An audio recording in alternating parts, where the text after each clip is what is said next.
नमस्कार। आज गुरुग्राम विश्वविद्यालय में आत्मनिर्भर हरियाणा और शिक्षा जगत की भूमिका इस विषय पर संवाद में आप सबका स्वागत है।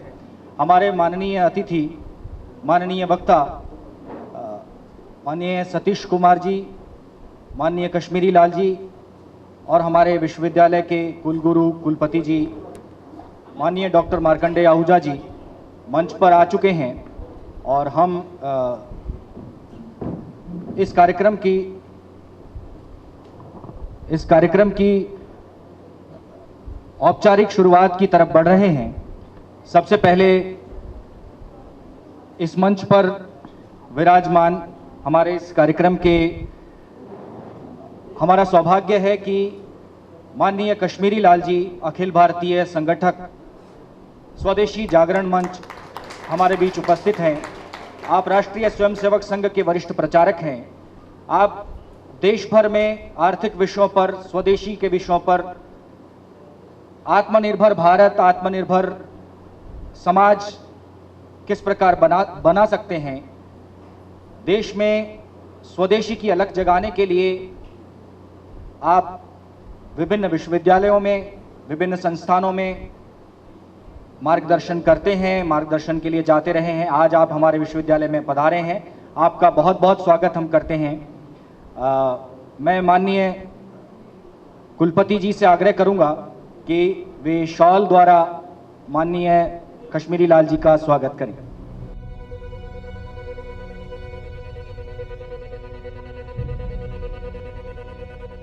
हमारे बीच में आज के कार्यक्रम के मुख्य वक्ता के तौर पर माननीय सतीश कुमार जी हैं। आप स्वदेशी जागरण मंच के अखिल भारतीय सह संगठक हैं और आप मूल रूप से पानीपत हरियाणा के रहने वाले हैं। आप 1982 से राष्ट्रीय स्वयंसेवक संघ के प्रचारक हैं। आपने संघ के विभिन्न दायित्वों का निर्वहन किया है। आप वर्तमान में स्वदेशी जागरण मंच के अखिल भारतीय सह संगठक का दायित्व निर्वाह कर रहे हैं। अध्ययन और लेखन में आपकी विशेष रुचि है। इतिहास एवं वर्तमान भारत के आर्थिक विषयों पर आपने 7 पुस्तकें लिखी हैं। आप निरंतर स्वदेशी एवं आर्थिक विषयों पर व्याख्यान हेतु विश्वविद्यालयों और महाविद्यालयों में जाते रहते हैं। हमारा सौभाग्य है कि आज हमारे बीच हैं, हमें आपको सुनने का अवसर मिलेगा, आपका मार्गदर्शन प्राप्त होगा। मैं माननीय कुलपति जी से आग्रह करूंगा कि शॉल द्वारा माननीय सतीश कुमार जी का स्वागत करें। और मेरा आग्रह है प्रोफेसर बदरुद्दीन जी से, हमारे कंट्रोलर एग्जामिनेशन, अंग वस्त्र देकर एवं नारियल देकर स्वागत करेंगे, श्रीफल देकर स्वागत करेंगे। सबसे पहले औपचारिक शुरुआत के लिए, दीप प्रज्वलन के लिए मैं माननीय अतिथियों, मंचासीन सभी अतिथियों से आग्रह करता हूं कि वे दीप प्रज्वलन कर इसके माननीय कुलपति जी से आग्रह करूंगा कि इस विषय पर, इस विषय प्रवर्तन के लिए और भूमिका हेतु कृपया मंच पर।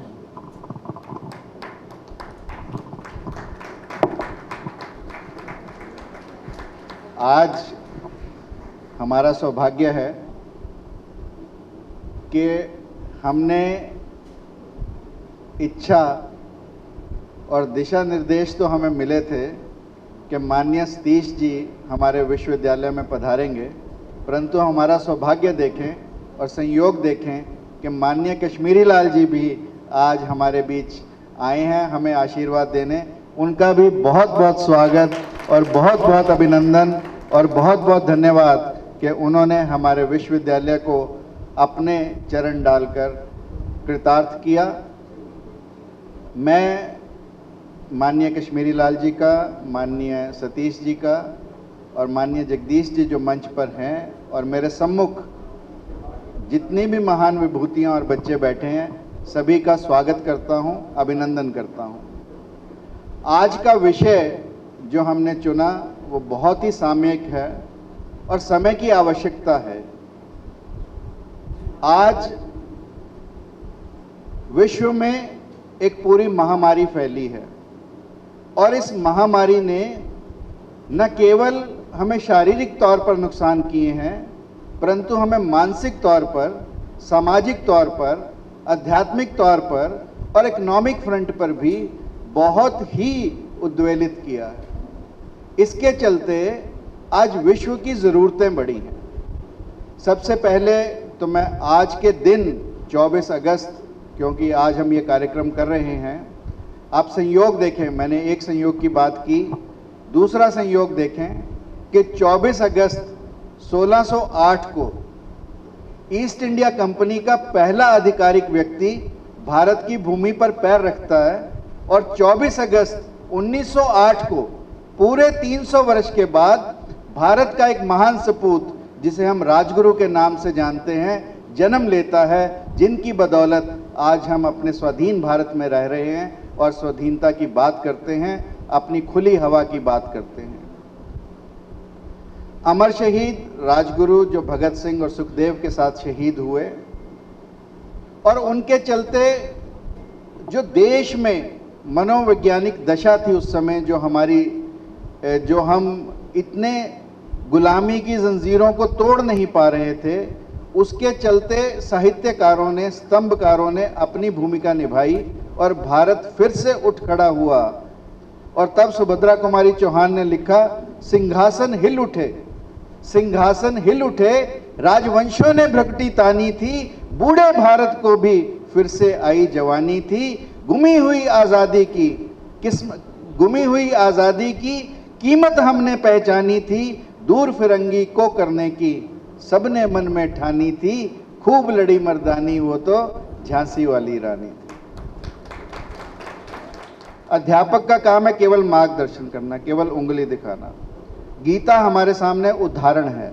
भगवान कृष्ण ने अर्जुन को ये नहीं कहा, अर्जुन जब कह रहा है सीदंती मम गात्राणी मुख्यम च परिशुष्यते तप त्वचा च परिदहते, सब तरह की बातें कर रहा है कि मेरा मुंह जल रहा है, मेरी त्वचा जल रही है, मुंह सूख रहा है, मेरा गात हिल रहा है, और तब अंत में भगवान कहते हैं 18 अध्याय के बाद कि अर्जुन, मैंने जो गुह्य से गुह्य ज्ञान था वो तुझे दिया, अब यथा इच्छसी तथा करू, जैसी तेरी इच्छा हो वैसा कर। हमारा काम बच्चों को केवल मार्गदर्शन करने का है, बाकी उसकी इच्छा पर छोड़ देना चाहिए, उसकी क्रिटिकल थिंकिंग, प्रॉब्लम सॉल्विंग को कभी नष्ट नहीं करना चाहिए।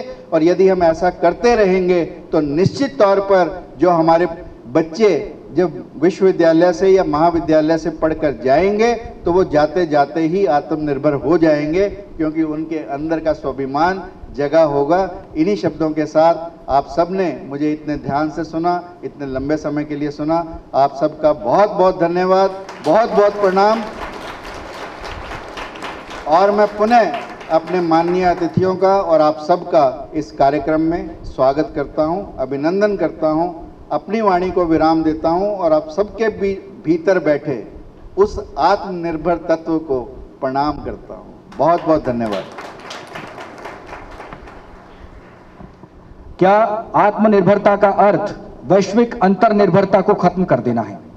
ऐसे प्रश्न हमारे सामने खड़े होते हैं और ऐसे समय में हमें स्पष्टता चाहिए होती है, तो हम माननीय सतीश कुमार जी जैसे विद्वानों की तरफ देखते हैं। शिक्षा जगत किस तरह से इस अभियान को, इस आह्वान को साकार करने में भूमिका निभा सकता है, इस विषय पर विचार रखने के लिए मैं माननीय सतीश कुमार जी को इन दो पंक्तियों के साथ आमंत्रित करता हूं कि बहुत कठिनाइयां हैं इंसान के आगे, मुझे सब गवारा है ईमान के आगे, और रोशनी बदनाम हो जाए ना इस डर से, रख रहा हूं दिया तूफान के आगे। तो इन सारे सवालों के बीच में हम माननीय सतीश कुमार जी को आमंत्रित करते हैं। बहुत ही सम्माननीय स्वदेशी जागरण मंच के अखिल भारतीय संगठक श्रीमान कश्मीरी लाल जी, जिनके नेतृत्व में इस समय पर सारे भारत में स्वदेशी अभियान काफ़ी तेज़ी से चल रहा है, उनका सारे देश में भ्रमण होता है और आत्मनिर्भर भारत, स्वावलंबी भारत, स्वदेशी, इस देश को कैसे समृद्धि और रोजगार की राह पे ले जाना, इस सारे विषयों में आपका सारे देश भर में और मार्गदर्शन प्राप्त होता रहता है। आज वे यहाँ पर हैं तो मेरी तो अपनी टांग कांप रही थी, क्योंकि लड़का खड़ा और मास्टर जी साइड में बैठ के पूछ रहे हो, देखें आज तेरा टेस्ट है, तो क्योंकि उनका तो प्रवास आज अचानक बना, शायद उनके मन में आया होगा। तो सवेरे ही उन्होंने कहा कि सतीश जी कहाँ जा रहे हो? मैंने कहा गुड़गांव में आज है कार्यक्रम। कहा ठीक है मुझे मालूम है, लेकिन आज मैं ही चलूँगा साथ में। तो चलो देखते हैं, जो भी आज मेरी भी परीक्षा होगी तो वे आज हमारे बीच में हैं। उनकी उपस्थिति से ही हमारे को और काफ़ी ऊर्जा मिलेगी।